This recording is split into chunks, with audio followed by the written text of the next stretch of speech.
Fui até o cofre que guardava minhas joias de família por 40 anos, mas ele estava completamente vazio. Minhas mãos tremeram enquanto encarava o espaço vazio onde deveriam estar as pérolas da minha avó, os brincos de esmeralda do meu aniversário de bodas, o colar que meu marido me deu antes de morrer. Minha nora apareceu à porta com um sorriso frio. Sogra, nós doamos tudo. Você não precisa mais disso. A calma em minha voz me surpreendeu. Você tem razão, querida. Eu não preciso mais das joias. Mas você vai precisar de um advogado. O rosto dela ficou pálido. Mas antes de continuar, confira se você já está inscrito no canal e escreva nos comentários. De onde você está assistindo este vídeo? Adoramos saber até onde nossas histórias estão chegando. Meu nome é Helena. Tenho 72 anos e até 2 anos atrás eu nunca imaginaria que meu próprio filho conspiraria para roubar tudo o que eu construí durante a vida. Perdi meu marido, Antônio, há 3 anos. Foram 47 anos juntos, construindo uma vida, criando nossos 3 filhos e conquistando cada centímetro da casa onde morávamos no bairro Jardim das Flores. Uma casa simples, mas nossa. Nosso porto seguro. Os primeiros meses após a morte de Antônio foram os mais difíceis da minha vida. O silêncio da casa vazia era ensurdecedor. Eu passava horas olhando para a poltrona onde ele costumava ler o jornal, esperando vê-lo aparecer a qualquer momento. Nas primeiras semanas, meus filhos se revezavam para ficar comigo. Marta, minha filha mais velha, vinha com os netos nos fins de semana. Ricardo, o do meio, passava para jantar comigo depois do trabalho. E Fernando, o caçula, meu menino de ouro, era quem mais me acompanhava. Fernando sempre foi o filho que mais se parecia com o pai. O mesmo jeito calmo, o mesmo sorriso. Ele trabalhava como gerente em uma loja de materiais de construção. Não ganhava muito, mas sempre foi dedicado. Ou pelo menos era o que eu pensava. Um domingo, 6 meses após a morte de Antônio, Fernando chegou para o almoço acompanhado.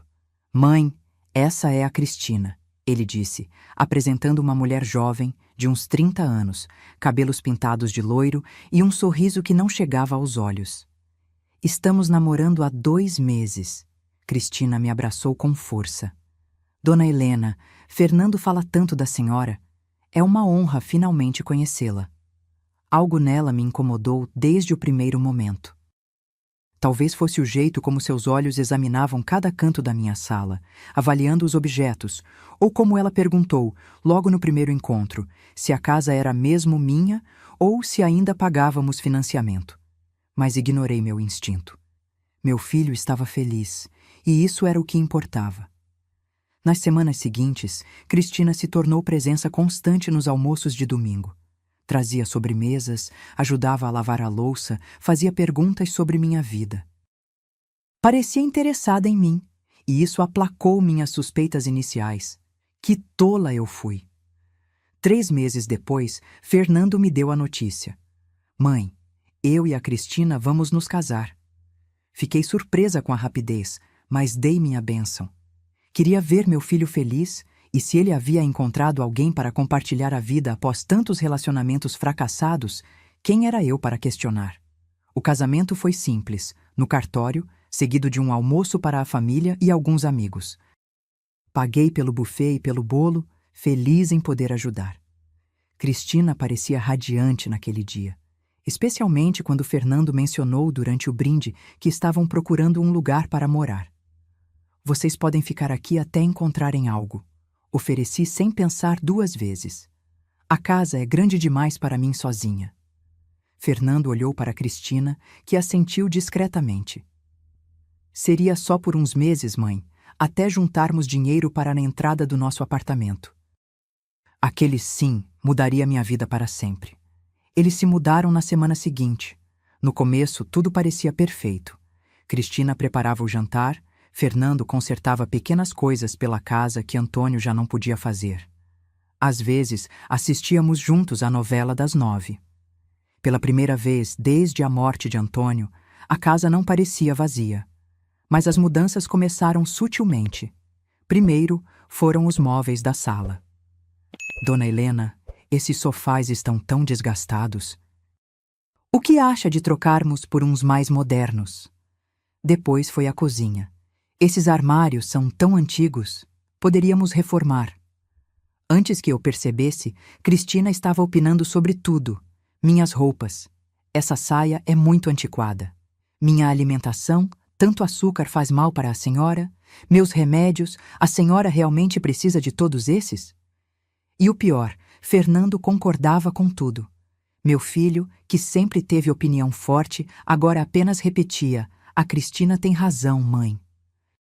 6 meses após se mudarem, Cristina deu seu golpe mais ousado. "Dona Helena", ela disse enquanto eu tomava meu café da manhã. Fernando e eu estivemos conversando. "A senhora já tem tanta coisa para se preocupar. Por que não deixa que eu cuide das contas, dos pagamentos, dessas coisas chatas?" Hesitei. "Não sei, Cristina. Sempre cuidei dessas coisas. Mas agora a senhora pode descansar. Eu trabalho com administração, sei como organizar tudo. Só preciso que a senhora assine uma procuração para eu poder movimentar suas contas e resolver as coisas no banco." Fernando, que estava lendo o jornal, levantou os olhos. "É uma boa ideia, mãe. A Cristina é organizada, vai facilitar sua vida." Como negar algo ao meu filho? Como questionar as intenções daquela que ele havia escolhido para compartilhar a vida? Assinei a procuração naquela mesma semana. Foi aí que comecei a perder o controle da minha própria vida. A primeira coisa que notei foi que não recebia mais os extratos do banco em casa. "Mudei para digital, é mais prático", explicou Cristina. Quando pedi para ver como estavam minhas economias, ela sempre dizia: "Depois te mostro", ou "Está tudo sob controle." Meu dinheiro, a pensão de Antônio, minhas pequenas economias, tudo foi desaparecendo. Quando precisava comprar algo, tinha que pedir a ela. "Para que a senhora precisa de um vestido novo? Não vai a lugar nenhum", ela dizia quando pedi dinheiro para comprar uma roupa para o aniversário da minha neta. Minhas amigas do grupo de crochê começaram a notar a mudança. "Helena, você está tão magra. Está se alimentando bem?" perguntou Dora, minha amiga de 50 anos, numa das nossas reuniões semanais. Não tive coragem de dizer que Cristina controlava até a comida que entrava na minha casa. "Precisamos economizar", ela dizia enquanto comprava roupas novas e sapatos caros para ela mesma. Certa noite, precisei de um remédio para a dor. Procurei meu cartão do banco na bolsa, mas não estava lá. Perguntei a Cristina: "Eu estou com ele, sogra. Lembra que combinamos que eu cuidaria das finanças?" "Mas preciso do meu cartão para comprar um remédio." "A essa hora. A farmácia está fechada. Amanhã resolvo isso para a senhora." No dia seguinte, ela trouxe um remédio genérico, diferente do que eu precisava. Quando reclamei, ela disse: "Esse é mais barato e faz o mesmo efeito. Temos que economizar, sogra." Aos poucos, fui me tornando uma estranha na minha própria casa. Cristina redecorou tudo, doou vários dos meus pertences sem me consultar, controlava meus horários, minhas saídas, minha vida. E Fernando? Meu filho parecia hipnotizado, concordando com tudo, defendendo Cristina quando eu tentava reclamar. "Mãe, a Cristina só quer o seu bem. Você está ficando desconfiada demais." Foi quando minha amiga Dora me alertou. "Helena, o que está acontecendo com você? Você não aparece mais nas reuniões, está sempre cansada, abatida. Tem alguma coisa errada." Dora foi a primeira pessoa para quem tive coragem de abrir o coração. Contei sobre o controle financeiro, sobre como me sentia prisioneira na minha própria casa. Ela ouviu tudo em silêncio, segurando minhas mãos. "Helena, isso é abuso. Você precisa procurar ajuda." "Mas é meu filho, minha família." "Família não faz isso, Helena. Família respeita, cuida, ama." Aquela conversa plantou uma semente em mim. Comecei a observar tudo com outros olhos, a guardar evidências. Anotava quantias que Cristina dizia ter gasto com a casa, mas que não apareciam em lugar nenhum. Guardava recibos de compras que ela fazia para si mesma com meu dinheiro. E, um dia, decidi verificar minhas joias. Joias que Antônio havia me dado ao longo de nossa vida juntos. O colar de pérolas que ganhei no nosso aniversário de 25 anos. Os brincos de esmeralda que ele me deu quando nascia Fernando. O anel de diamantes da minha mãe. Foi naquele dia, ao abrir o cofre vazio, que algo dentro de mim também se esvaziou. O último resquício de confiança, de esperança, se foi. As joias não eram apenas objetos valiosos, eram memórias, eram partes da minha história com Antônio. Quando Cristina disse, "Nós doamos tudo", algo em mim se quebrou. E algo novo, mais forte, começou a nascer. A expressão no rosto de Cristina quando mencionei a palavra advogado foi impagável. Seus olhos se arregalaram, a boca se entreabriu, e por um instante toda sua fachada de controle desabou. Ela rapidamente se recompôs, forçando um sorriso nervoso. Advogado? Do que a senhora está falando? Nós só estamos tentando simplificar sua vida, livrar-se de coisas que não usa mais. Mantive minha voz calma, olhando-a diretamente nos olhos. As joias que o meu marido me deu ao longo de 47 anos de casamento não são coisas que não uso mais. São minhas memórias, minha história. E você não tinha o direito de tocá-las. Fernando apareceu à porta, atraído pela conversa. O que está acontecendo? Sua esposa doou minhas joias sem meu consentimento, Fernando. Todas elas. Ele olhou para Cristina confuso. Do que ela está falando? Ah, aquelas bijuterias antigas? Cristina deu de ombros despreocupada. Estavam juntando poeira. Além disso, sua mãe está ficando confusa ultimamente, esquecendo onde põe as coisas. Aquela mentira descarada me atingiu como um tapa. Fernando, eu nunca estive tão lúcida.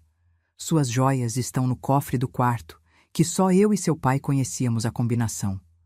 Agora, o cofre está vazio. Como Cristina sabia a combinação? Fernando hesitou, seu olhar vagando entre mim e sua esposa. Mãe, talvez você tenha comentado a combinação em algum momento. Nunca! Minha voz saiu mais alta do que pretendia. Seu pai me fez prometer que nunca revelaria. Era nosso segredo. Cristina interveio rapidamente. Fernando, não vê que sua mãe está ficando paranoica? Semana passada, ela também acusou a diarista de roubar dinheiro da bolsa dela.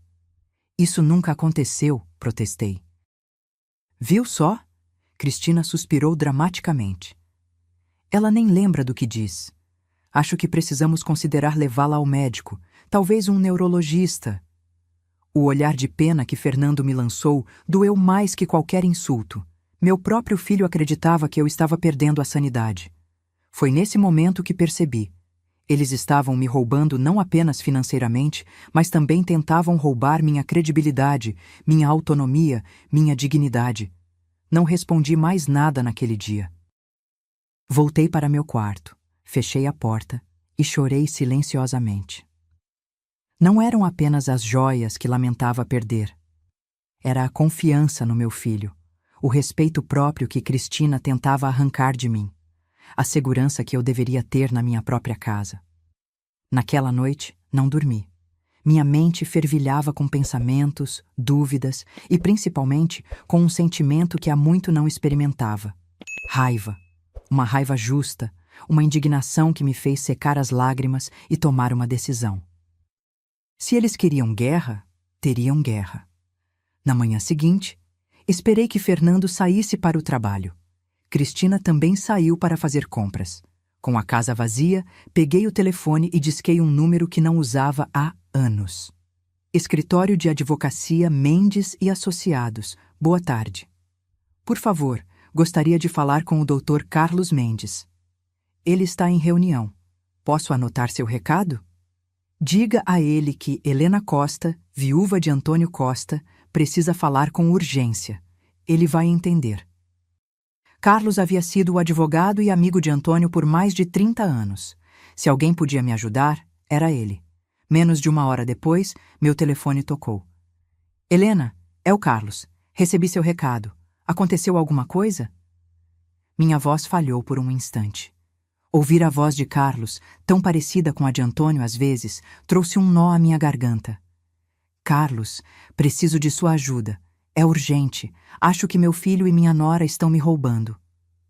O silêncio do outro lado da linha durou alguns segundos. Estou indo até aí. 2 horas depois, Carlos estava na minha sala.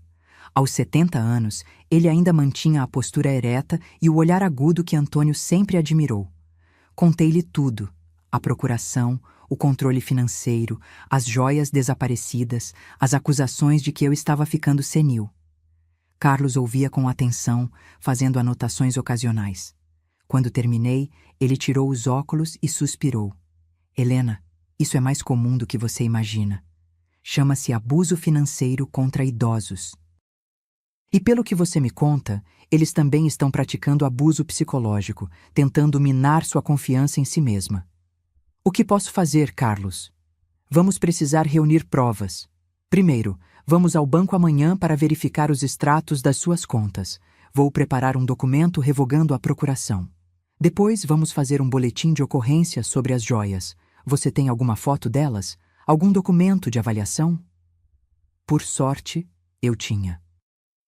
Antônio sempre foi metódico e havia guardado as notas fiscais, os certificados de autenticidade e até algumas fotos das peças mais valiosas em uma pasta que mantinha no escritório dele, agora ocupado por Fernando.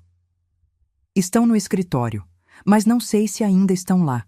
Eles mudaram muita coisa na casa. Então esse é nosso primeiro passo. Precisamos desses documentos. Esperamos Cristina sair novamente para entrar no escritório. A decoração havia mudado completamente. A mesa antiga de Antônio fora substituída por uma escrivaninha moderna. As estantes de livros deram lugar a prateleiras decorativas. Mas o cofre embutido na parede continuava lá, disfarçado atrás de um quadro. Antônio me mostrou esse cofre uma vez, comentou Carlos, removendo o quadro. A combinação do cofre do escritório era diferente da do quarto. Felizmente, eu a lembrava. Girei os discos, data de nascimento de Antônio, seguida pelo nosso ano de casamento. O cofre abriu com um clique suave. Por um milagre, a pasta estava lá. Carlos a folheou rapidamente. Isso é ouro puro, Helena. Com esses documentos, podemos provar a existência das joias e seu valor. Agora vamos guardar isso em um lugar seguro. Carlos levou a pasta consigo, prometendo fazer cópias e me devolver os originais. No dia seguinte, fomos juntos ao banco. Quando chegamos, a gerente nos recebeu com um sorriso constrangido. Dona Helena, que surpresa! Geralmente é sua nora quem vem fazer as transações. É exatamente sobre isso que queremos falar, disse Carlos, apresentando sua identificação de advogado. Gostaríamos de ver os extratos da conta da senhora Helena nos últimos 6 meses. A expressão da gerente mudou. Precisarei da autorização da senhora Cristina, já que ela tem procuração para administrar as contas. Não precisará. Carlos entregou um documento. Estamos formalmente revogando essa procuração, com efeito imediato, e queremos acesso completo aos extratos, incluindo detalhes de todas as transações realizadas desde que a procuração foi concedida. Demorou quase 2 horas, mas finalmente tivemos acesso aos extratos. O que vimos me deixou sem ar. Saques frequentes, transferências para contas que eu não reconhecia, pagamentos de cartões de crédito com valores exorbitantes. Ela esvaziou quase todas as suas economias, Helena, disse Carlos, apontando para o saldo atual. De um saldo de quase 300 mil reais, sobravam apenas 17 mil reais na conta. Isso é roubo, puro e simples. Com a documentação em mãos, fomos direto à delegacia especializada em crimes contra idosos. O delegado, um homem de meia-idade chamado Marcelo, nos ouviu com atenção. Senhora Helena, o que a senhora está descrevendo é infelizmente muito comum. Filhos e noras que se aproveitam de idosos, especialmente viúvos, são casos que vemos quase diariamente. Ele registrou um boletim de ocorrência pelo desaparecimento das joias e pela apropriação indébita do dinheiro. Vamos investigar, mas preciso alertá-la. Casos envolvendo familiares são sempre complexos. A senhora está preparada para potencialmente levar seu próprio filho à justiça? A pergunta me atingiu como um soco. Estava eu realmente pronta para criminalizar meu Fernando? O menino que criei, que embalei em meus braços, por quem sacrifiquei tantas coisas? Ela precisa de tempo para pensar, respondeu Carlos por mim. Por enquanto, vamos focar na recuperação dos bens e na proteção do que resta. Ao sairmos da delegacia, meu coração estava pesado. O que vou dizer a Fernando quando ele souber que revogamos a procuração, que registramos um boletim de ocorrência? Carlos colocou a mão em meu ombro. A verdade, Helena, que você está se defendendo, que você não vai permitir ser roubada e manipulada, nem mesmo pelo seu filho. Naquela noite, voltei para casa com um peso no coração, mas também com uma determinação renovada. Ao entrar, encontrei Cristina ao telefone na cozinha. Ela não me viu imediatamente, e pude ouvir parte da conversa. Não, ainda não consegui a assinatura dela, mas é só questão de tempo. O Fernando já está convencido que ela está perdendo a lucidez. Mais umas semanas e podemos sugerir aquela casa de repouso em São José dos Campos. Sim, a casa vale pelo menos 1 milhão.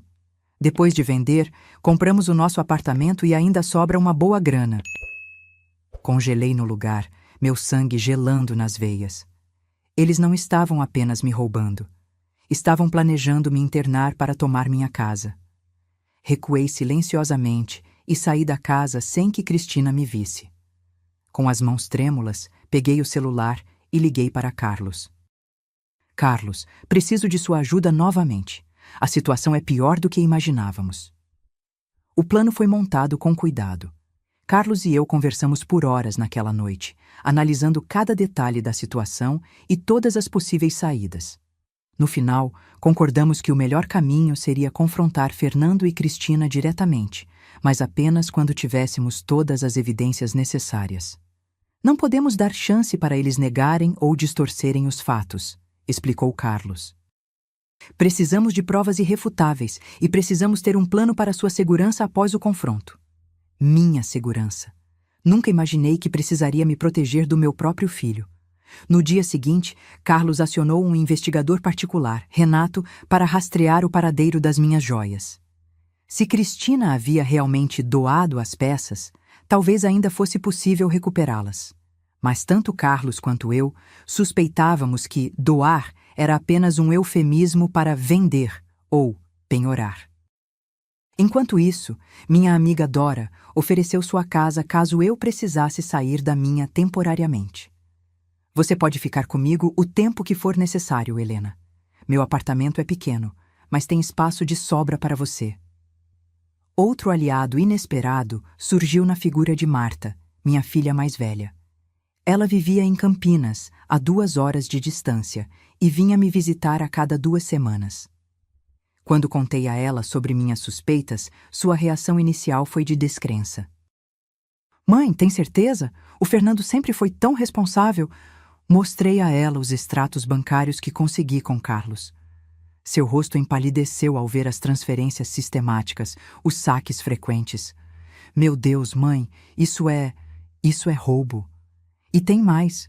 Contei sobre a conversa que ouvi entre Cristina e alguém ao telefone, sobre os planos de me internar e vender a casa. Marta passou da descrença à fúria em questão de segundos. Aquela víbora! E o Fernando está compactuando com isso? Como ele pode fazer isso com a própria mãe? Não sei até que ponto Fernando está consciente de tudo, admiti. Às vezes penso que ele também está sendo manipulado. Cristina tem um poder estranho sobre ele. Isso não justifica, mãe. Ele é um adulto, responsável pelos próprios atos. Marta apertou minhas mãos. Conte comigo. Vou pedir licença no trabalho e ficar aqui com você até resolvermos isso. Ter Marta ao meu lado trouxe um alívio que eu não sabia que precisava. Pela primeira vez em meses, não me senti sozinha naquela batalha. Ainda assim, meu coração estava partido. Como chegamos a esse ponto? Onde foi que errei na criação de Fernando para que ele permitisse isso acontecer? 3 dias depois, Renato, o investigador, trouxe as primeiras notícias sobre minhas joias. Encontrei 3 das peças em uma casa de penhores no centro. Ele informou: mostrando fotos em seu celular. O colar de pérolas, os brincos de esmeralda e uma pulseira de ouro. Foram penhorados há aproximadamente 2 meses, em nome de Cristina Oliveira. Meu coração acelerou ao ver as imagens. Eram minhas joias, sem dúvida. E as outras peças? Ainda estou rastreando. Há várias casas de penhores na cidade e também estou verificando sites de venda online. Alguns vendedores correspondem ao perfil, mas preciso confirmar. Carlos anotou o endereço da casa de penhores. Vamos precisar de um mandado judicial para recuperar essas peças. Já estou preparando a petição. Quanto tempo isso vai levar? Perguntei. Alguns dias, talvez uma semana. A justiça é lenta, Helena. Você sabe disso. Uma semana parecia uma eternidade. Cada dia que passava, eu observava Fernando e Cristina agindo naturalmente, como se nada estivesse acontecendo, como se não estivessem planejando destruir minha vida. A hipocrisia me corroía. Cristina ainda não havia percebido que a procuração fora revogada. Continuava agindo como se tivesse controle sobre meu dinheiro, embora agora Carlos tivesse bloqueado qualquer possibilidade de novas transferências ou saques. Foi Fernando quem primeiro notou que algo estava diferente. Numa noite, enquanto jantávamos, Cristina mencionou casualmente que precisava ir ao banco no dia seguinte para resolver umas coisas da dona Helena. O que exatamente você precisa resolver, Cristina? Perguntei, mantendo minha voz neutra. Ela deu de ombros. Nada demais, só algumas contas para pagar, transferências de rotina. Não será necessário, respondi calmamente. Eu mesma cuido das minhas contas a partir de agora. O garfo de Fernando parou a meio caminho da boca. Como assim, mãe? A Cristina não está cuidando das suas finanças? Estava. Decidi retomar o controle. Cristina riu nervosamente. Sogra, não precisa se preocupar com essas coisas chatas. Eu não me importo de ajudar. Tenho certeza que não se importa, mas eu prefiro cuidar do meu próprio dinheiro. O olhar que Cristina e Fernando trocaram não passou despercebido. Era uma mistura de surpresa e preocupação. Aconteceu alguma coisa, mãe? Fernando perguntou, sua voz tentando soar despreocupada. Você parece diferente ultimamente. Diferente como, filho? Não sei, mais desconfiada. Cristina interveio rapidamente. É o que venho dizendo, amor. Sua mãe anda esquecendo coisas, confundindo situações. Talvez devêssemos marcar aquela consulta com o Dr. Paulo. Não estou confundindo nada, Cristina, respondi, olhando-a nos olhos. Estou vendo tudo com muita clareza agora. Fernando pareceu desconfortável. Mãe, a Cristina só quer ajudar. Esse seu comportamento está me preocupando. Meu comportamento? Ou o fato de que estou retomando o controle da minha vida? O jantar terminou em um silêncio tenso. Mais tarde, ouvi Fernando e Cristina discutindo no quarto deles. Não conseguia distinguir as palavras, mas o tom era claramente alterado. Na manhã seguinte, Cristina saiu cedo, dizendo que ia fazer compras. Fernando também saiu, para o trabalho. Aproveitei a oportunidade para ligar para Carlos. Eles estão desconfiados, informei. Percebi ontem no jantar. Era esperado. Estamos quase prontos para o confronto, Helena. O mandado judicial para as joias deve sair até amanhã. E o inquérito policial já foi aberto para investigar o desvio de dinheiro. Estou com medo, Carlos. Não do confronto em si, mas do que virá depois. E se Fernando escolher ficar do lado dela? E se eu perder meu filho para sempre? Helena. A voz de Carlos suavizou. Você não vai perder seu filho. Pode haver um período difícil de ajuste, mas a verdade tem um jeito de vir à tona. Se Fernando realmente estava sendo manipulado, ele acabará enxergando isso. Quis acreditar nele. Precisava acreditar. 2 horas depois, Cristina retornou, parecendo agitada. Bateu na porta do meu quarto sem cerimônia. Dona Helena, precisamos conversar. Abri a porta lentamente. Ela entrou sem ser convidada e sentou-se na beirada da minha cama. Fui ao banco hoje, ela começou, seu tom acusatório. Parece que a senhora revogou a procuração que me deu. Sim, revogei. Por quê? A senhora não confia mais em mim? Olhei para aquela mulher que havia invadido minha vida, roubado minhas economias, vendido minhas joias e planejava me tirar de minha própria casa. O cinismo dela era quase admirável. Não, Cristina, não confio mais em você. Seus olhos se estreitaram. O que isso significa? Significa que sei o que você fez. Sei sobre as transferências, os saques, as joias penhoradas.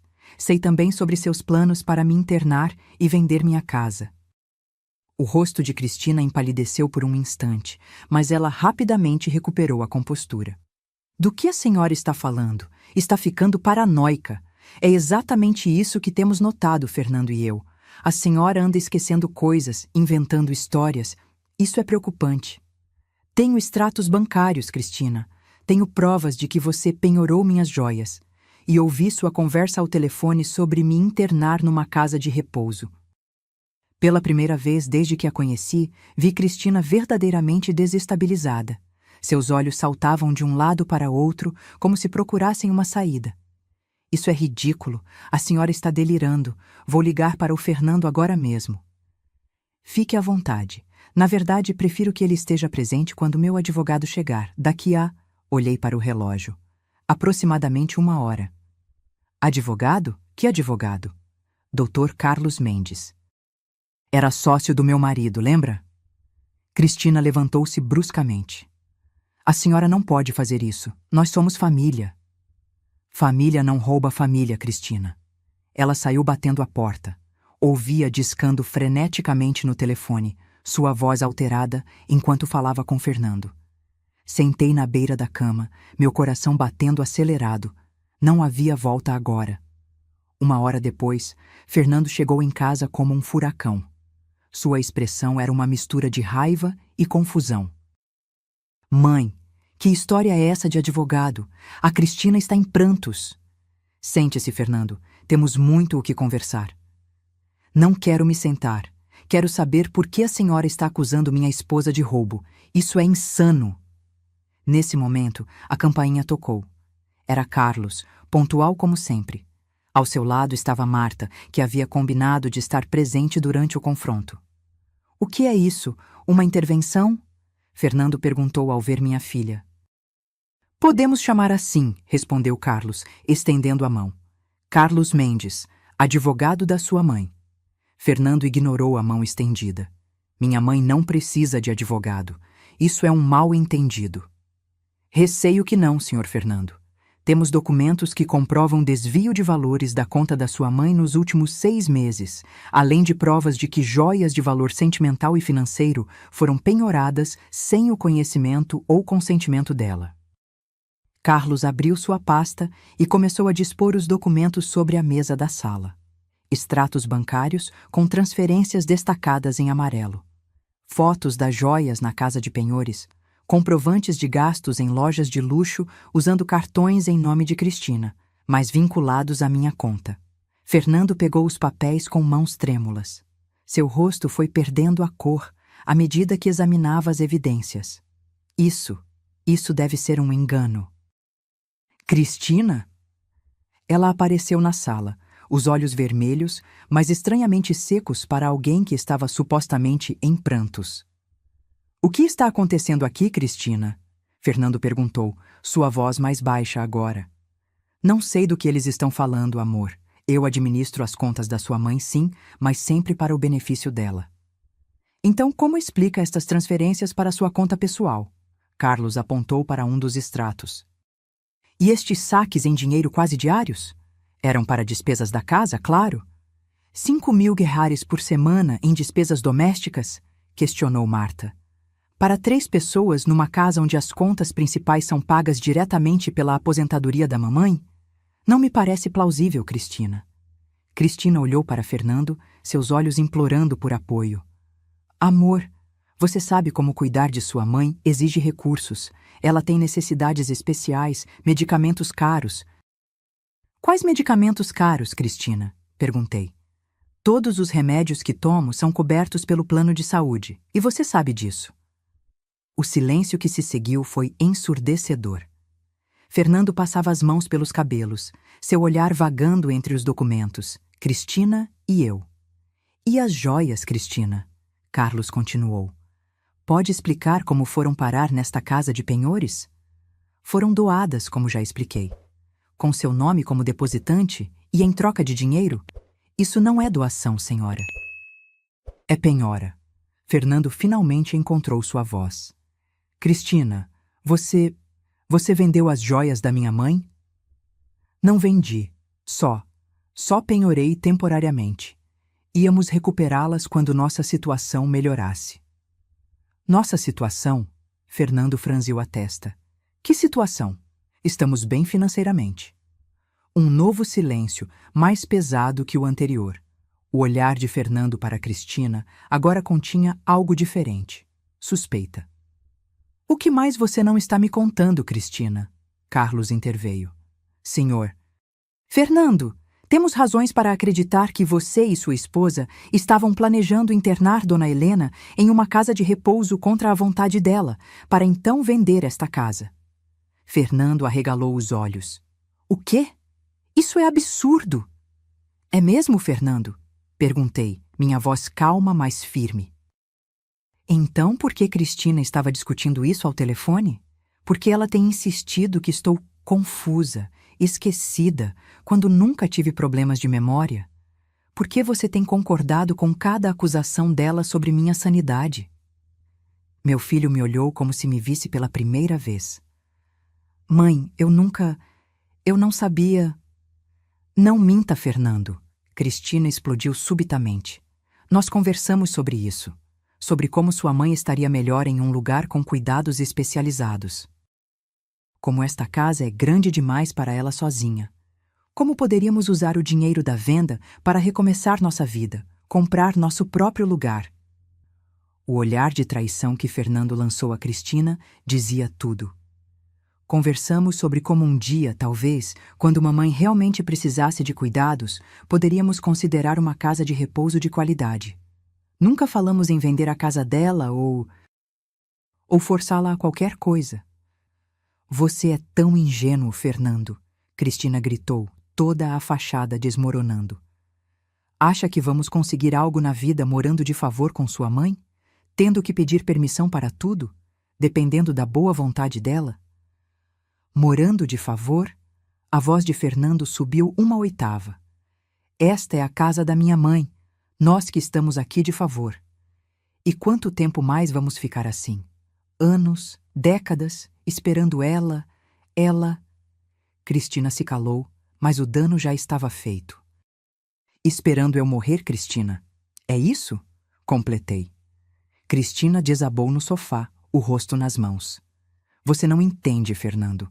Eu fiz isso por nós, por nosso futuro. Roubando minha mãe, vendendo as joias de família, planejando interná-la contra a vontade? Que tipo de futuro construiríamos sobre isso? Naquele momento, algo mudou no olhar de Fernando. A confusão deu lugar à compreensão, depois ao horror e finalmente à vergonha. Ele se virou para mim, lágrimas nos olhos. Mãe, eu juro que não sabia a extensão disso. Eu fui um idiota. Me deixei levar. Quando Cristina sugeriu que você nos desse uma procuração, parecia fazer sentido. Ela é organizada, entende de finanças. Eu pensei que seria bom para você. E quando ela começou a dizer que eu estava confusa, que estava esquecendo coisas, Fernando abaixou a cabeça. Eu não questionei. Ela parecia tão sincera, tão preocupada com você. E parte de mim queria acreditar, porque era mais fácil do que admitir que ela pudesse estar, que ela estivesse... Manipulando você? Marta completou. Fernando assentiu, derrotado. Carlos retomou a palavra. Bem, temos duas opções agora. Podemos seguir com o processo criminal, que já está em andamento. Ou podemos tentar um acordo extrajudicial, desde que todas as condições de Dona Helena sejam atendidas. Quais condições? Fernando perguntou. Primeiro, devolução integral dos valores desviados. Segundo, recuperação de todas as joias penhoradas. Terceiro, vocês dois saem desta casa imediatamente. O golpe final pareceu atingir Fernando como um soco físico. Sair da casa? Mãe, onde vamos morar? Isso não é problema meu, Fernando, respondi, sentindo uma firmeza que não sabia que possuía. Vocês são jovens, têm empregos, encontrem um lugar para vocês, como deveriam ter feito desde o início. Mas... Não há mas, Fernando, interveio Marta. Você e sua esposa traíram a confiança da mamãe da pior forma possível. Sugeriram que ela estava senil para poderem controlá-la. Isso é abuso. Vocês têm sorte que ela está considerando não levar isso adiante criminalmente. Cristina levantou o rosto, os olhos agora verdadeiramente marejados. Não tenho como devolver o dinheiro. Já gastei quase tudo. Com o quê? Perguntou Fernando, incrédulo. Cristina não respondeu, mas seu silêncio dizia tudo. As joias ainda podem ser recuperadas, disse Carlos. Quanto ao dinheiro, estabeleceremos um plano de pagamento, mas vocês terão que sair daqui hoje mesmo. Hoje? Fernando parecia em choque. Hoje, confirmei. Marta vai ficar comigo pelos próximos dias. Quero minha casa de volta, Fernando. Quero minha vida de volta. O que se seguiu foi uma cena que nunca imaginei viver. Fernando e Cristina, cabisbaixos, recolhendo seus pertences, fazendo malas apressadamente sob os olhares vigilantes de Carlos e Marta. Antes que o sol se pusesse, eles tinham partido. Fernando para a casa de um amigo, Cristina para um destino que não mencionou. Quando a porta se fechou atrás deles, um silêncio abençoado se abateu sobre a casa. Marta me abraçou forte, sem dizer nada. Não havia necessidade de palavras. A batalha havia sido vencida, mas a guerra deixara cicatrizes que levariam muito tempo para curar. Naquela noite, pela primeira vez em meses, dormi profundamente em minha própria cama, na minha própria casa, sem medo do amanhã. Os dias que se seguiram à partida de Fernando e Cristina foram estranhamente pacíficos. Marta ficou comigo por 2 semanas, ajudando a reorganizar a casa e a recuperar um senso de normalidade. Juntas, limpamos cada canto, removendo os vestígios da presença de Cristina, os móveis modernos que ela havia comprado com meu dinheiro, as cortinas que substituíram as que Antônio e eu escolhemos juntos, os quadros genéricos que tomaram o lugar das fotografias de família. Não precisamos jogar tudo fora, mãe, disse Marta enquanto contemplávamos os sofás brancos que Cristina havia insistido em comprar. Algumas coisas até combinam com a casa. Balancei a cabeça. Quero tudo novo, Marta. Ou melhor, quero tudo de volta como era antes. Cada objeto que ela escolheu me lembra do que aconteceu, do quão cega eu fui. Então, aos poucos, recuperamos o que era possível. Tiramos os móveis antigos do depósito. Minha poltrona favorita, a mesa de centro que Antônio envernizou com tanto cuidado, as estantes de livros que Cristina considerava ultrapassadas. Recolocamos as fotos nas paredes. Fotos do meu casamento, dos nascimentos dos meus filhos, de viagens em família, momentos que contavam a história da nossa vida. Foi um processo catártico, como se cada objeto recuperado fosse um pedaço da minha identidade que eu reclamava de volta. Carlos continuou trabalhando no aspecto legal da situação. Após uma semana, conseguiu a liberação judicial para recuperar as joias penhoradas. Fomos juntos à casa de penhores, onde o proprietário, um homem de meia idade chamado Sérgio, nos recebeu com evidente desconforto. Não sabia que as joias eram roubadas, ele se defendeu, mostrando os documentos que Cristina havia apresentado. Ela tinha uma procuração, parecia tudo legal. Não estamos aqui para acusá-lo, esclareceu Carlos. Só queremos recuperar os bens da senhora Helena, conforme determinado judicialmente. Sérgio nos levou até o cofre dos fundos e de lá retirou uma caixa de segurança. Quando a abriu, não pude conter as lágrimas. Lá estavam elas, minhas memórias, meus tesouros sentimentais, reduzidos a simples mercadorias com etiquetas de preço. O colar de pérolas que Antônio me deu no nosso aniversário de 25 anos. Os brincos de esmeralda que pertenceram à minha avó. A pulseira de ouro que ganhei quando Fernando nasceu. Cada peça carregava uma história, um momento especial da minha vida. Faltam algumas peças, notei, após contar mentalmente. O anel de diamantes da minha mãe, o broche de safira que usamos em Marta. Sérgio pareceu genuinamente constrangido. Essas são todas as peças que ela deixou comigo. Talvez as outras estejam em outra casa de penhores. Ou já haviam sido vendidas, pensei amargamente. Mas não disse nada. Ter recuperado pelo menos uma parte já era uma vitória. Quanto ao dinheiro desviado, a situação era mais complexa. Cristina realmente havia gastado quase tudo, em roupas caras, bolsas de grife, jantares em restaurantes requintados e uma infinidade de pequenas extravagâncias que somadas representavam uma pequena fortuna. Fernando, quando confrontado com os gastos, parecia genuinamente surpreso. Eu não sabia de nada disso, ele jurou, mostrando a Carlos suas próprias contas bancárias, muito mais modestas. Pensava que estávamos vivendo com o meu salário e um pouco da ajuda da minha mãe para as despesas da casa. Carlos estabeleceu um plano de pagamento rígido. Cristina e Fernando teriam que me ressarcir em parcelas mensais que comprometeriam uma parte significativa de seus salários pelos próximos 5 anos. É justo, Fernando concordou imediatamente. Vou trabalhar dobrado se necessário. Preciso consertar isso, mamãe. O mais difícil, no entanto, não foi recuperar os bens materiais, mas reconstruir a relação com meu filho. Durante semanas após sua saída, Fernando ligava diariamente, enviava mensagens, pedia para me visitar. No começo, eu recusava. A ferida estava muito recente, a traição muito dolorosa. Marta tentou interceder por ele. Mamãe, o Fernando foi manipulado. Ele errou, sim, mas acho que merece uma chance de se explicar. Ele é um homem adulto, Marta. Não uma criança que não sabe o que está fazendo. Sim, mas pessoas apaixonadas cometem erros.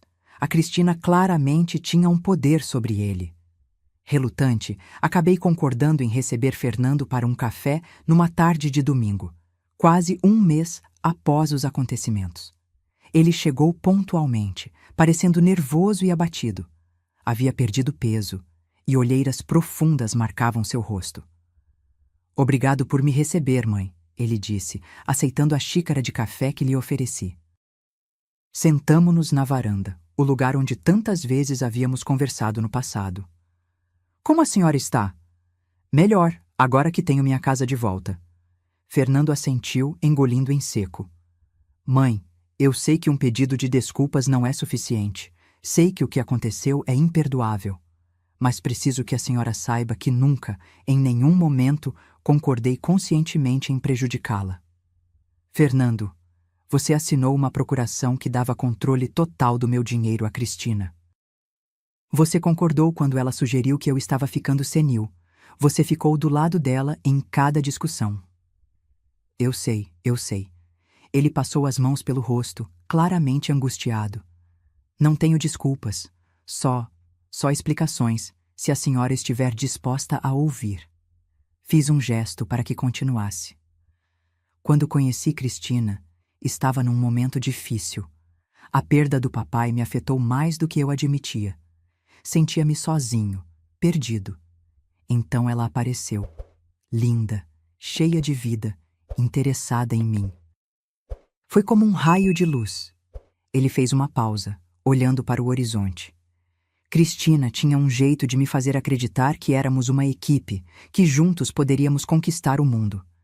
Quando ela sugeria algo, sempre parecia fazer sentido, sempre parecia ser para o bem de todos. Quando falou sobre ajudar a senhora com as finanças, parecia genuinamente preocupada. Sua mãe não deveria se preocupar com contas e burocracias na idade dela, ela dizia. E quanto às acusações de que eu estava ficando confusa, isso também foi para o meu bem? Fernando abaixou a cabeça. Foi sutil, mãe. Começou com pequenas coisas. Você notou como sua mãe esqueceu o nome da vizinha ontem? Ou ela colocou sal no café em vez de açúcar, você viu? Pequenos detalhes que, isolados, pareciam inofensivos, mas que juntos formavam um padrão. Um padrão falso. Sim, ele admitiu. Um padrão falso. Mas eu acreditei porque era mais fácil acreditar nela do que questionar. E talvez porque uma parte de mim gostava da ideia de que a senhora precisava de nós, que éramos necessários. Senti uma pontada de tristeza com essa confissão. Filho, eu sempre precisei de vocês. Sempre. Mas como família, não como guardiões. Eu sei disso agora. Ele passou a mão pelos cabelos, um gesto que me lembrou tanto de Antônio que meu coração se apertou. Desde que soube a verdade, não consigo dormir direito. Fico repassando cada momento, cada decisão errada, cada vez que fiquei calado quando deveria ter falado. Como pude ser tão cego? O amor às vezes nos cega, Fernando. Não é desculpa. Eu deveria ter protegido a senhora. Era minha responsabilidade, especialmente depois que papai se foi. Em vez disso, você permitiu que alguém me machucasse. Ele assentiu, os olhos marejados. Sim, e vou carregar essa culpa pelo resto da minha vida. Ficamos em silêncio por alguns minutos, o canto dos pássaros no jardim como única trilha sonora para aquele momento de revelações dolorosas. Como estão as coisas entre você e Cristina agora? Perguntei finalmente. Fernando deu um sorriso triste. Terminadas. Pedi o divórcio na semana seguinte ao confronto. Quando entendi a extensão do que ela havia feito, do que havia planejado fazer, não havia como continuar. Ela aceitou bem? Não. Ele riu sem humor. Ela negou tudo a princípio, depois me acusou de abandoná-la, de não ser homem o suficiente para ficar ao lado dela. Tentou todas as táticas, chorou, implorou, ameaçou, mas estava acabado. Onde ela está agora? Não sei ao certo. Ouvi dizer que voltou para a casa dos pais, em outra cidade. Sinceramente, não me importo, desde que ela cumpra o acordo de pagamento. Mais um silêncio, mais pesado dessa vez. E você, Fernando? Onde está morando? Aluguei um apartamento pequeno perto do trabalho. É simples, mas serve por enquanto. Estou fazendo horas extras para conseguir pagar o aluguel e as parcelas do acordo. Algo na forma como ele falou, a dignidade discreta, a aceitação das consequências de seus atos, me lembrou novamente de Antônio. Meu marido também era assim, assumindo responsabilidades sem reclamar, enfrentando os problemas de frente. Fernando, comecei, sentindo meu coração amolecer um pouco. O que aconteceu foi grave. A confiança quebrada não se recupera da noite para o dia. Eu sei, mãe. Não estou pedindo que me perdoe agora, nem que me deixe voltar para casa. Só queria que soubesse que estou arrependido, verdadeiramente arrependido, e que farei tudo o que estiver ao meu alcance para, um dia, merecer sua confiança novamente. Olhei para meu filho, o menino que embalei no colo, o adolescente que orientei nos momentos difíceis, o homem que agora enfrentava o resultado de suas escolhas equivocadas. A dor ainda estava lá, mas junto com ela, algo novo começava a surgir. Compreensão. Um dia de cada vez, Fernando. Vamos reconstruir isso um dia de cada vez. Quando ele foi embora, fiquei sentada na varanda por muito tempo, observando o sol se pôr, pensando em tudo o que havia acontecido nos últimos meses. A traição, a luta, a vitória e agora os primeiros frágeis passos rumo à reconciliação. A vida certamente tinha maneiras inesperadas de nos testar, de nos mostrar nossa própria força. Se alguém tivesse me dito há 1 ano que eu enfrentaria e venceria uma batalha desse porte, eu teria rido de incredulidade. Mas aqui estava eu, de pé, mais forte e mais sábia do que nunca. Naquela noite, antes de dormir, olhei para a fotografia de Antônio na minha mesa de cabeceira. Você estaria orgulhoso de mim, querido. Sussurrei para a imagem sorridente do homem que havia sido meu porto seguro por quase 5 décadas. Eu não desisti. Não me deixei vencer. E pela primeira vez em muito tempo, adormeci com um sorriso nos lábios, sabendo que, acontecesse o que acontecesse, eu tinha a força necessária para enfrentar o que viesse pela frente. 3 meses se passaram desde o confronto final com Fernando e Cristina. A vida havia entrado em um novo ritmo, mais calmo, mais controlado, mas também mais solitário em certos aspectos. Marta havia voltado para sua casa em Campinas, embora ligasse todos os dias e viesse me visitar a cada 2 semanas. Ricardo, meu filho do meio, que havia permanecido distante durante toda a crise, ele nunca se dera bem com Fernando, agora aparecia ocasionalmente para almoços de domingo, trazendo sua esposa Ana e os gêmeos de 5 anos. Fernando e eu mantínhamos contato regular, mas ainda distante. Ele vinha tomar café comigo uma vez por semana, geralmente aos sábados. Nossas conversas eram cautelosas, girando em torno de assuntos seguros, seu trabalho, o clima, notícias do bairro.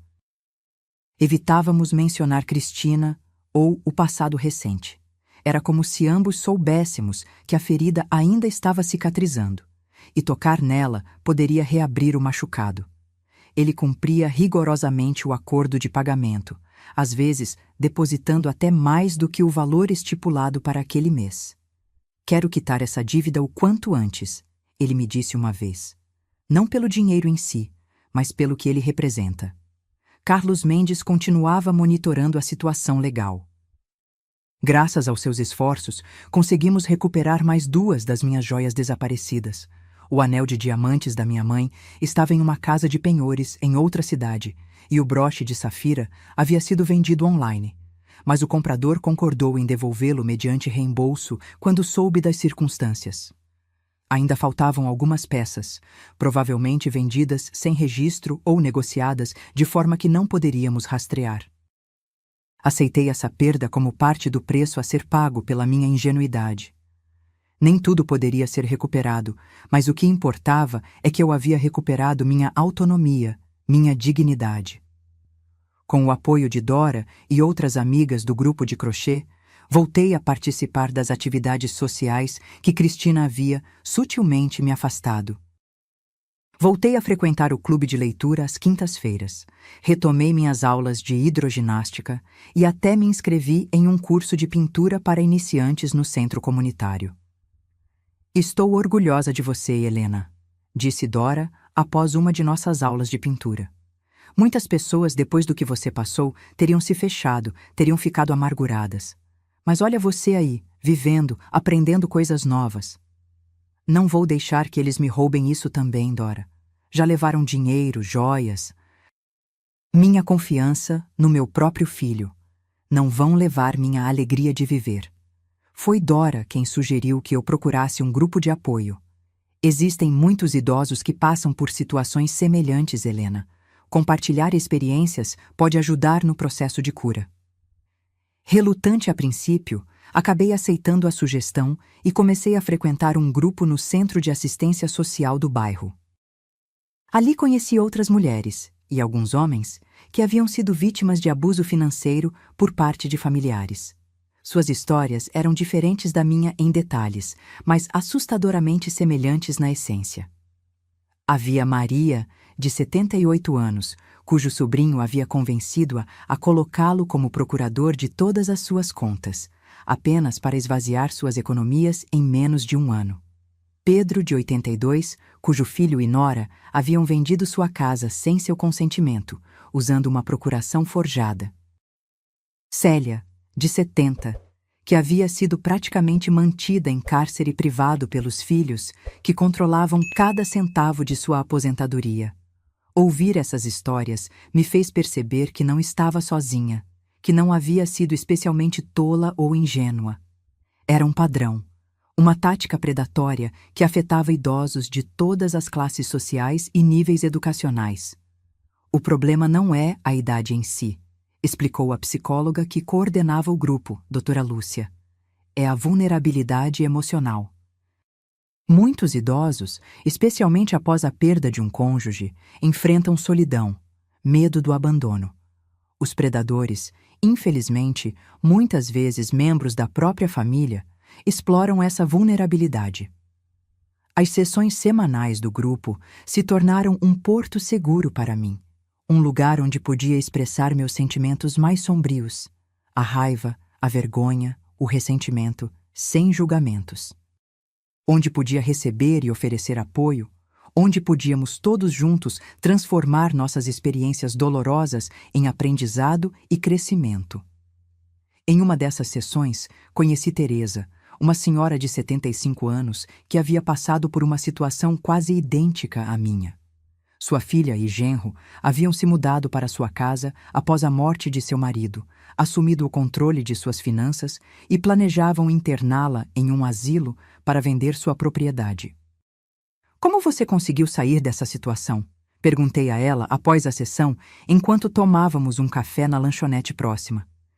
Teresa sorriu, um sorriso que continha tanto tristeza quanto força. Fiz o que você fez, querida. Lutei. Procurei ajuda legal, confrontei minha filha, reclamei o que era meu por direito. E sua relação com ela? Vocês conseguiram se reconciliar? O sorriso de Teresa esmoreceu um pouco. Não completamente. Há feridas que não cicatrizam totalmente. Mas aprendemos a conviver, a respeitar os limites uma da outra. Não é perfeito, mas é melhor do que o rompimento total. É isso que espero com meu filho, confessei. Não sei se algum dia confiarei nele como antes, mas não quero perdê-lo completamente. O tempo ajuda, Helena. E estabelecer fronteiras claras. Nunca mais permiti que minha filha tivesse qualquer acesso às minhas finanças, por exemplo. Amor não significa abrir mão de sua autonomia. As palavras de Teresa ficaram comigo nos dias que se seguiram. Amor não significa abrir mão de sua autonomia. Essa frase ressoava em minha mente enquanto eu reorganizava minha vida, reconstruía minhas rotinas e, aos poucos, reaprendia a confiar. Não apenas nos outros, mas em mim mesma. Uma das mudanças mais significativas que fiz foi em relação às minhas finanças. Com a ajuda de Carlos, estabeleci um sistema à prova de fraudes. Agora recebia alertas de qualquer movimentação em minhas contas, por menor que fosse. Troquei de banco, criei novas senhas, transferi minhas economias para aplicações mais seguras. Nunca mais alguém teria acesso fácil ao meu dinheiro. Também mudei a fechadura do cofre onde guardava minhas joias recuperadas. A nova combinação era conhecida apenas por mim. Nem mesmo Marta ou Ricardo sabiam. Não por desconfiar deles, mas por acreditar que quanto menos pessoas soubessem, mais seguro seria. A casa também passou por transformações. Contratei um jardineiro para revitalizar o jardim que tanto amávamos, Antônio e eu. As roseiras que ele havia plantado e que Cristina havia negligenciado até quase morrerem, voltaram a florescer sob cuidados adequados.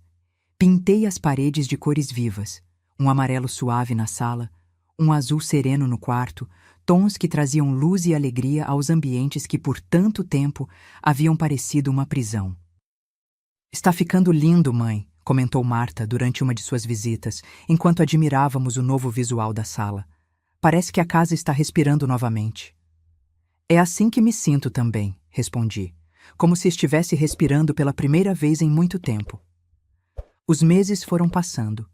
Outono, inverno, e finalmente a primavera chegou novamente, trazendo cores e perfumes ao jardim. Um ano havia se passado desde o confronto com Fernando e Cristina. Um ano de cura, de aprendizado, de redescoberta.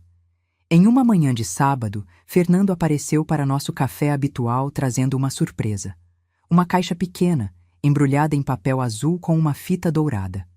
O que é isso? Perguntei intrigada. Não era meu aniversário, nem nenhuma data especial que eu pudesse recordar. Abra, mãe. Desembrulhei o pacote com cuidado. Dentro da caixa, aninhada em veludo negro, estava uma pulseira de ouro com pequenos pingentes, um coração, uma chave, uma rosa. Fernando, comecei sem saber o que dizer. Não é para substituir as joias perdidas, ele se apressou em explicar. Sei que nada poderia substituí-las. É um símbolo do meu compromisso com você, com nossa reconstrução. Examinei cada pingente. O que significam? O coração é óbvio, meu amor por você, que nunca mudou, mesmo quando eu fui um tolo cego. A chave, bem, É a promessa de que nunca mais tentarei controlar sua vida, suas decisões. Suas chaves são suas, para sempre. E a rosa? Perguntei, tocando o delicado pingente. Para lembrar o jardim que o pai plantou. Para lembrar que, mesmo após tempos difíceis, as coisas belas podem florescer novamente. Senti lágrimas quentes deslizarem por minhas bochechas. É linda, Fernando. Obrigada. Tem mais uma coisa. Ele tirou um envelope do bolso. Quitei a dívida. Trabalhei horas extras, vendi meu carro, economizei em tudo que pude. Não queria que isso se arrastasse por anos. Queria encerrar este capítulo de uma vez. Abri o envelope. Dentro, um recibo bancário confirmava o depósito do valor restante da dívida. Uma quantia considerável que representava um sacrifício significativo para alguém na situação financeira de Fernando. Como você conseguiu tanto dinheiro tão rápido? Ele deu de ombros, um gesto que me lembrou tanto do menino que ele havia sido. Como disse, economizei, trabalhei muito e... Bem, vendi o apartamento que estava comprando antes de conhecer a Cristina. Você vendeu seu apartamento? Exclamei surpresa. Fernando havia economizado por anos para dar entrada naquele pequeno imóvel. Era seu sonho de independência. Era o certo a fazer. Não podia viver confortavelmente sabendo que devia tanto a você. Agora estou alugando um lugar menor, mais barato. Em alguns anos, posso recomeçar a juntar para comprar outro. Aquele gesto, o sacrifício de algo tão importante para ele, me tocou profundamente. Não era apenas dinheiro, era uma prova tangível de arrependimento, de compromisso com a reparação. Filho, comecei, minha voz falhando. Isso significa muito para mim. Não apenas o dinheiro, mas o esforço, o sacrifício. Fernando assentiu, seus olhos também marejados. Eu sei que nunca poderei desfazer completamente o mal causado, que sua confiança em mim nunca será a mesma. Mas queria que soubesse que estou fazendo tudo ao meu alcance para ser digno de ser seu filho novamente. Naquele momento, algo mudou entre nós. Não era perdão completo. Algumas feridas deixam cicatrizes permanentes, mas era um novo começo, um terreno mais firme sobre o qual reconstruir nossa relação. E como vai sua vida, Fernando? Além do trabalho, do apartamento? Você está bem? Era a primeira vez em meses que eu perguntava diretamente sobre seu bem-estar pessoal, não apenas por educação, mas por genuíno interesse. Ele hesitou por um momento, depois sorriu timidamente. Estou conhecendo alguém. É mesmo? Quem? Chama-se Renata. Trabalha comigo no departamento de vendas. Estamos saindo há algumas semanas. E como ela é? Diferente, Fernando respondeu após uma pausa. Quieta, estudiosa, gosta de livros, de música clássica. Tem um gato chamado Beethoven. Ele riu. Completamente diferente da Cristina, em todos os aspectos. Parece uma moça interessante. É sim. E ela sabe de tudo, mãe. Contei a ela sobre o que aconteceu, sobre o que fiz. Achei importante começar sem segredos. Como ela reagiu? Ficou horrorizada, claro. Mas disse que admirava minha honestidade, minha vontade de consertar as coisas e que todos merecem uma segunda chance, se realmente mudaram. Ela parece sábia. Eu gostaria que você a conhecesse um dia, mãe, quando estiver pronta. Aquilo era novo. Ele respeitando meu tempo, meus limites, não impondo nada. Talvez em breve, respondi, surpreendendo a mim mesma com a sinceridade dessa possibilidade. Continuamos conversando por mais uma hora, sobre seu trabalho, sobre minhas aulas de pintura, sobre as travessuras dos gêmeos de Ricardo. Era a conversa mais natural, mais honesta que tínhamos em mais de um ano. Quando ele se despediu, nosso abraço foi um pouco mais longo, um pouco mais apertado que o habitual. Depois que Fernando saiu, sentei-me na varanda, contemplando o jardim florido e a pulseira nova em meu pulso. Os pingentes brilhavam ao sol. Coração, chave, rosa. Promessas de um futuro diferente, de relações baseadas em respeito mútuo, não em controle. Pensei em tudo o que havia acontecido, em como minha vida havia sido virada do avesso e depois reconstruída, diferente, mas de certa forma mais forte. Pensei nas lições dolorosas que aprendera, nas amizades que havia fortalecido, nas novas pessoas que havia conhecido ao longo desse processo. As coisas belas podem florescer novamente, Fernando havia dito. E olhando para meu jardim renascido, para minha casa recuperada, para minha vida renovada, eu sabia que ele estava certo. Naquela noite, antes de dormir, olhei para a fotografia de Antônio, como fazia todas as noites. Estamos consertando as coisas, querido. Sussurrei para a imagem sorridente.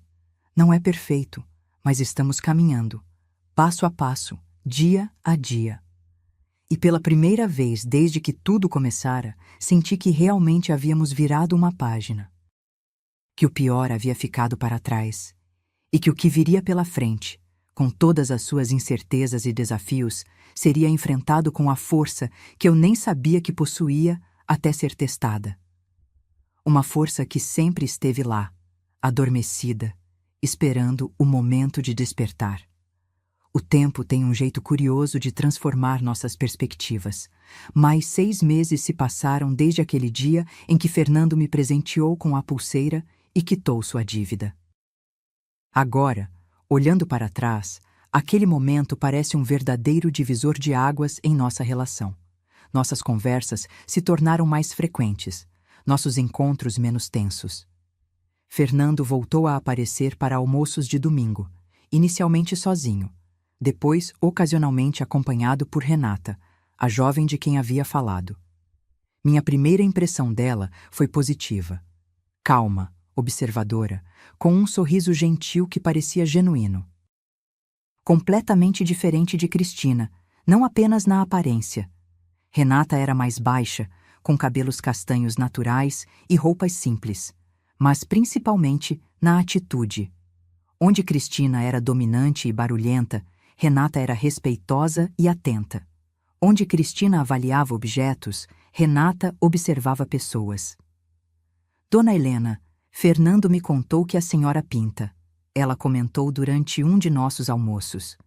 Eu adoraria ver seus trabalhos algum dia, se não for incômodo. Mostrei a ela minhas tentativas amadoras. Paisagens simples, naturezas mortas, experimentos com cores e texturas. Nada de extraordinário, mas Renata pareceu genuinamente interessada. São lindos, ela disse, observando um pequeno quadro de girassóis que eu havia pintado na semana anterior. Tem algo de Van Gogh nesse, não tem? Aquela vibração das cores. Você entende de arte? Perguntei surpresa. Um pouco. Estudei História da Arte na faculdade, antes de mudar para a administração. Ainda leio bastante sobre o assunto. Conversamos por mais de 1 hora sobre pintores, estilos, técnicas. Fernando nos observava com um sorriso discreto, satisfeito em ver a interação fluindo naturalmente. Você escolheu bem desta vez, comentei com ele mais tarde, quando Renata havia ido ao banheiro. Ele assentiu, sério. Aprendi a lição, mãe, do jeito mais difícil. Com o tempo, Renata se tornou uma presença regular em nossas vidas. Sem pressa, sem imposições, ela foi conquistando seu espaço com genuíno interesse e respeito. E o mais importante, nunca tentou interferir na relação entre Fernando e eu. Nunca tentou controlar aspectos da minha vida. Gosto dela, confessei a Marta durante uma de suas visitas. Ela parece sincera. Marta sorriu aliviada. Também achei. É bom ver o Fernando com alguém que o trata bem, que o respeita. Alguém que respeita você também. Não era apenas minha relação com Fernando que florescia. Minha vida social também havia se expandido. O grupo de apoio no centro comunitário se tornara uma parte importante da minha rotina.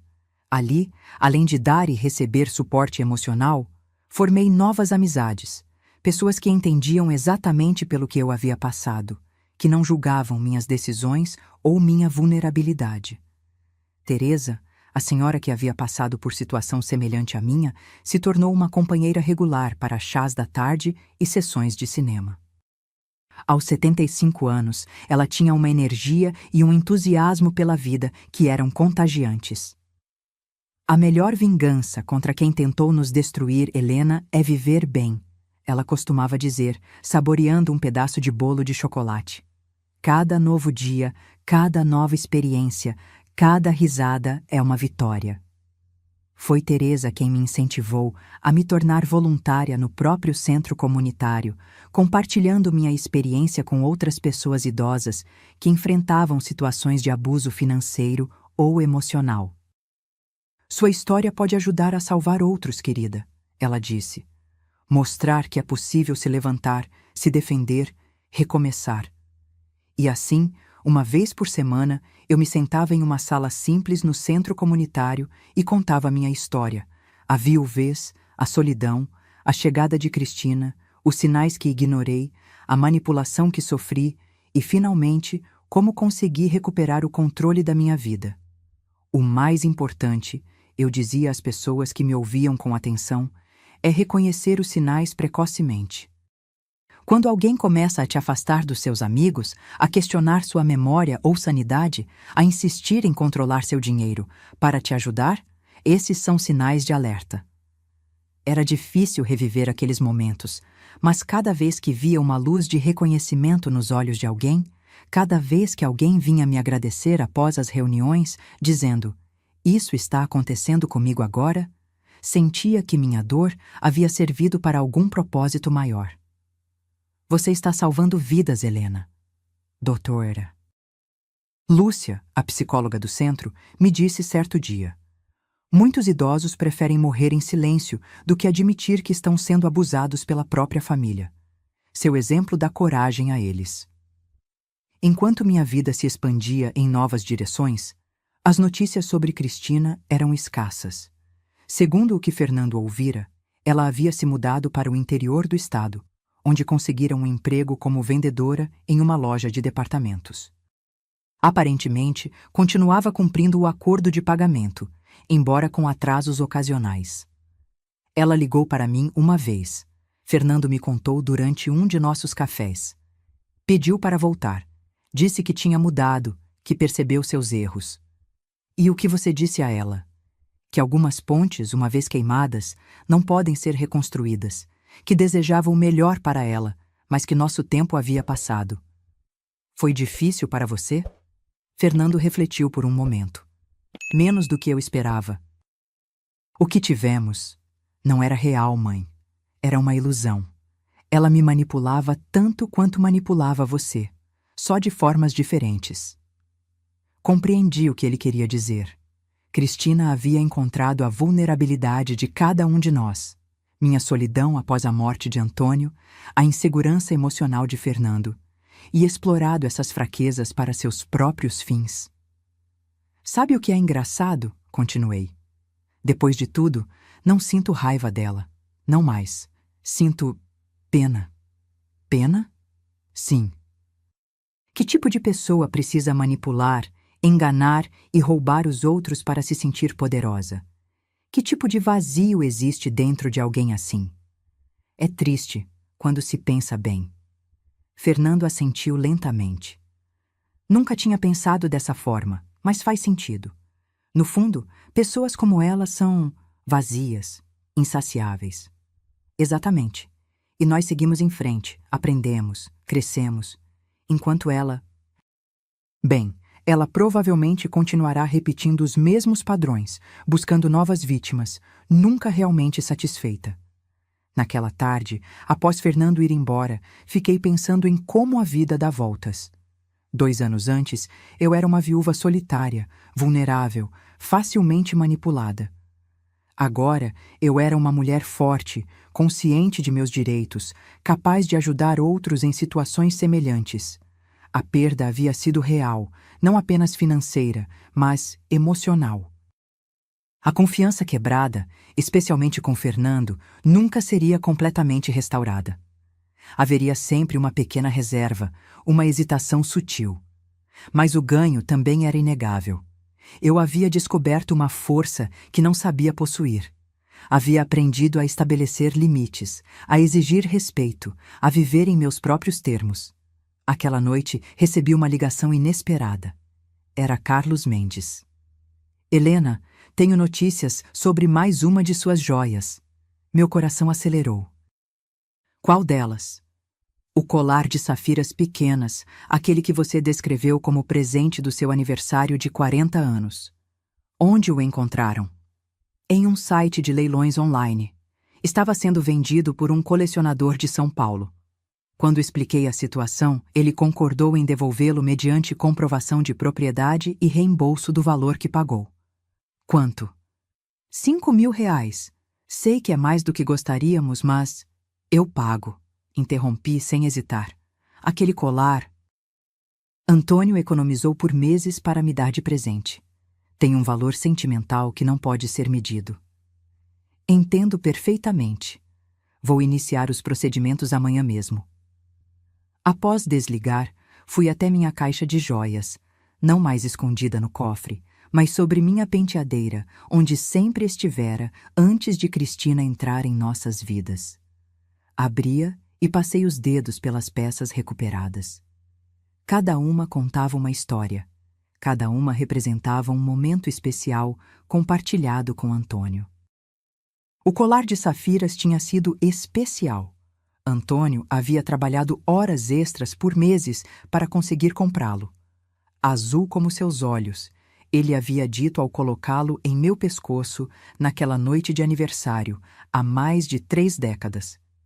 A perspectiva de recuperá-lo me encheu de uma alegria que não sentia há muito tempo. Era como recuperar um pedaço do meu passado, uma memória tangível do amor que Antônio e eu compartilhamos.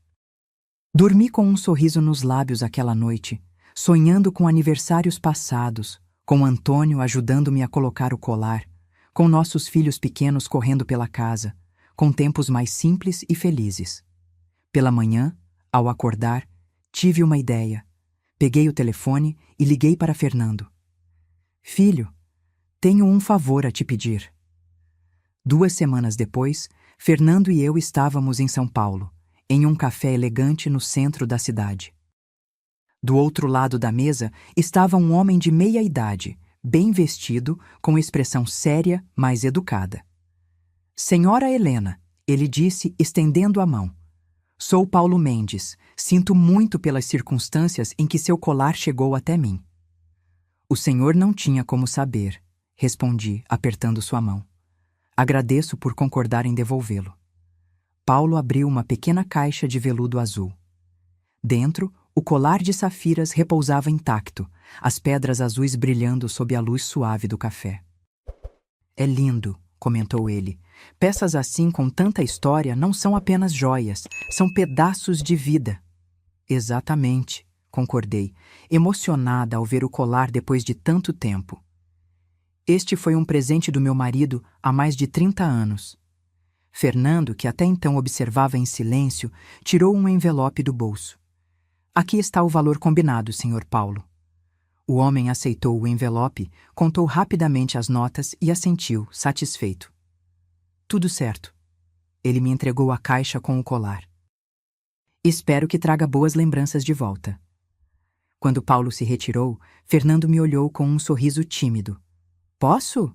Perguntou, indicando o colar. Assenti, entregando-lhe a caixa. Ele retirou cuidadosamente o colar e ficou atrás de mim, ajudando-me a colocá-lo, exatamente como Antônio fazia. Fica lindo em você, mãe, ele disse, sua voz embargada. Combina com seus olhos, assim como papai sempre dizia. Toquei as pequenas safiras com a ponta dos dedos, sentindo um nó na garganta. Obrigada por vir comigo, filho. Significa muito. É o mínimo que posso fazer. Devia ter impedido que isso acontecesse para começo de conversa. Não vamos mais olhar para trás, respondi, segurando sua mão. O que importa é que estamos aqui agora, juntos, recuperando o que foi perdido. Fernando sorriu, apertando minha mão de volta. Juntos, ele repetiu como uma promessa. Naquele momento, sentada em um café em São Paulo com meu filho, usando o colar que Antônio me dera décadas atrás, senti um círculo se fechar. Não era um final. A vida raramente oferece conclusões tão limpas e definitivas. era apenas mais um passo na jornada, mais uma prova de que, mesmo das perdas mais dolorosas, podem surgir novos começos.